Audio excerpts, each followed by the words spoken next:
এই দাঁড়া দাঁড়া দাঁড়া দাঁড়া।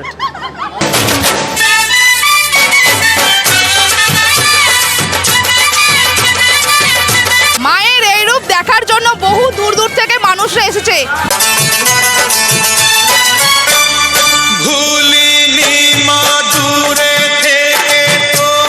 আজকে আমি এখন এসে গেছি মা কালীর দর্শন করতে, আর এখন আছি বাগনান গোপালপুরে পোড়ার কালীমা। হ্যাঁ, এই নাচবো গাইবো যতক্ষণ বাঁচবে তুমি ততক্ষণ।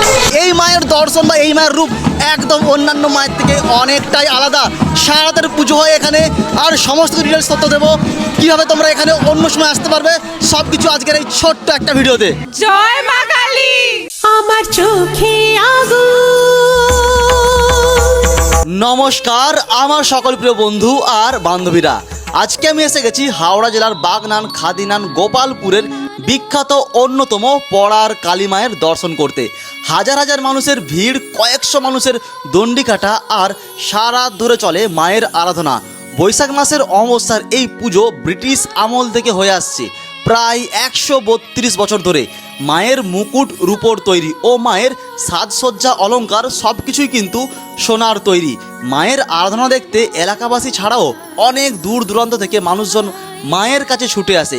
এই মা অত্যন্ত জাগ্রত। কথিত আছে মা এখানে ভক্তদের সব মনস্কামনা পূরণ করেন, আর সেই বিশ্বাস থেকেই দূর দূরান্ত থেকে হাজার হাজার মানুষ ছুটে আসেন মায়ের চরণে। এই পুজোর সব রোমহর্ষক অংশ হলো দণ্ডিকাটা।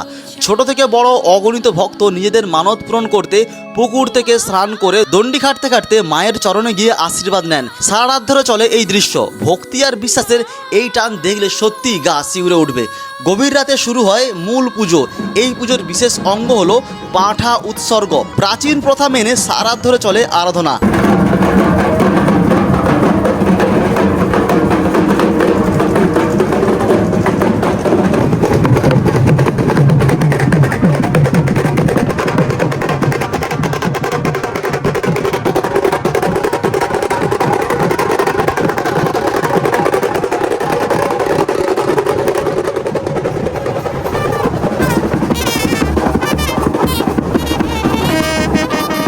আর কিছুক্ষণ পর কিন্তু পাঁঠা উৎসর্গ করাবে মায়ের চরণে। তো কোন জায়গাটা হয়? এই জায়গাটা হবে। এই জায়গাটার মধ্যে হয়, তাই তো? হ্যাঁ, এই জায়গাটার মধ্যে হবে। আচ্ছা, তোমাদের সকলের বাড়ি কোথায়? আমার বাড়ি হাওড়া। ওর বাড়ি আমার বাড়ি হাওড়া। প্রপার হাওড়া? হাওড়া। তিনজন এখানে এখানে আত্মীয় বাড়ি নাকি এখানে? এটা আমার বাবার মামার বাড়ি। আচ্ছা, এখানে তোমরা কত বছর আসছো? আমি জন্মে থেকে আসছি। হ্যাঁ, আমিও ছোট থেকেই আসি। তুমি সেম ছোট থেকে। ছোট থেকে আসছো? আচ্ছা, এখানে আসা আমি যেহেতু এই মানে এটা প্রথম বছর আসছি এখানে। আচ্ছা, আমি আসছি অ্যাকচুয়ালি মেদিনীপুর থেকে। তো ওই দিক থেকে যারা আসতে চায় বা এই বছর তো আর আসা হলো না, তো তাদেরকে কি বলবে? তাদের আসা উচিত। এখানে অনেক বড় মেলা হচ্ছে, অনেক খাবারের স্টল বসছে, অনেক এখানে নাগরদোলা থাগরদোলা বসছে। তো আসো, এখানে মজা হবে। বাজি ফাটানো হলো, এত সুন্দর করে খাওয়া দাওয়া সব কিছু মিলে একদিন একটু মজাই হবে। তো আমি বলবো আসতে সবাইকে।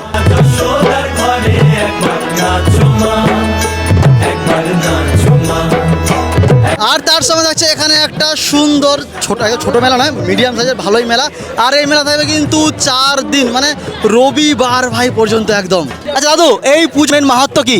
মেন মাহাত্ম্য হচ্ছে পাড়ার যেহেতু পুজো মাঠ, ফাঁকা মাঠ ছিল, শ্মশান ছিল, সেই থেকে পুজো হয়ে আসছে।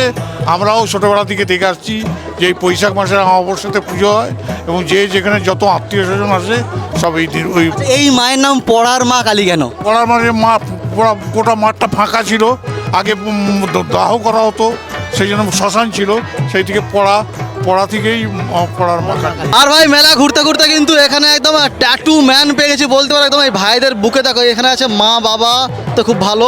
এটা কি আছে তোমার? মা বাবা আছে, তাই তো? আর তোমার কি ব্যাটম্যান? মুখ ঢাকা রেখেছো কেন?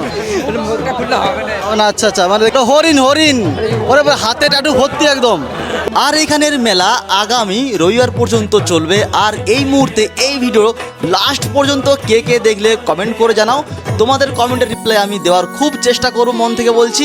আর আগের মতো কমেন্টের রিপ্লাই করতে পারি না, কারণ বুঝতে পারছো একার পক্ষে সত্যি অনেকটা চাপের হয়ে পড়ে। পারলে একটা মায়ের নামে শেয়ার, একটা লাইক আর একটু কমেন্ট দিয়ে পাশে থেকেও। আসছে বছর আবার হবে।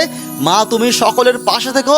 জয় মা কালী। हर परिस्थिति में प्रसन्न रहना ये सबसे बड़ी कला है और ये केवल भगवान से जुड़ने में ही होगी, दूसरी जगह नहीं हो सकती। ये आनंद रुपया से नहीं मिलेगा, ये आनंद भोगों में नहीं मिलेगा, ये आनंद तुम्हें अच्छे मकान बनाने से नहीं मिलेगा, ये आनंद पूरे भारत के सम्माननीय बनने पर नहीं मिलेगा, ये आनंद भगवान के होने पर मिलेगा।